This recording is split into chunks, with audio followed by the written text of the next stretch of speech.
back to part 3 of Jug, our feature on Masterpace Theatre. Harness racing is always looking for stars, and the Little Brown Jug meant that there would be new stars made among pacers. The Trotters, of course, already had the Hambletonian, and this new race had Dan Patch as its inspiration. Who would be the next pacing superstar? Well, it would be the winner of the Jug. 30 years later, there was still no one great pace, a fact that was not lost on Joe Neville, a Delaware, Ohio lawyer, and Hank Thompson, publisher of the town's Gazette, as they went about resurrecting the ancient Delaware County Fair. We went along for a couple of years without a real big feature race. And we decided that if we were going to hold our program together, that we needed a feature race.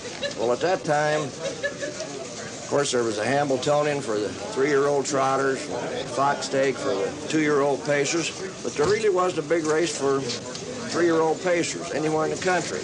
They got to go for 10,000. It was a big race. So we decided that we'd come up with a 3-year-old pace, try to make it our feature. The name they selected belonged to a pacing champion of the 1880s, a pony-sized Tennessee bred who misspent his youth pulling a plow.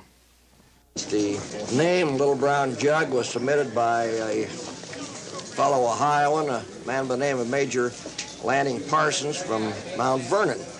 And he had another good idea along with it. He says, well, you got a theme song. He says, like my old Kentucky home, the Kentucky Derby. He says, you got the Little Brown Jug. And the name kind of immediately just went over bang.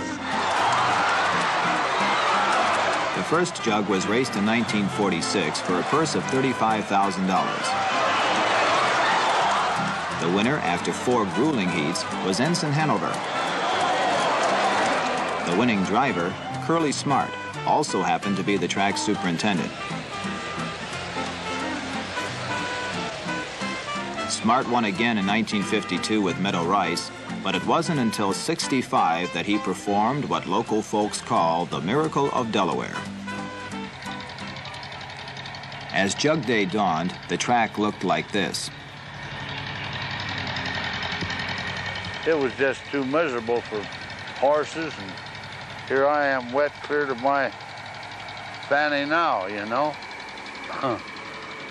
But that afternoon, after Smart the groundskeeper worked his magic, Brett Hanover won the race in world record time, kicking up dust as he went. They're not going to catch Brett Hanover.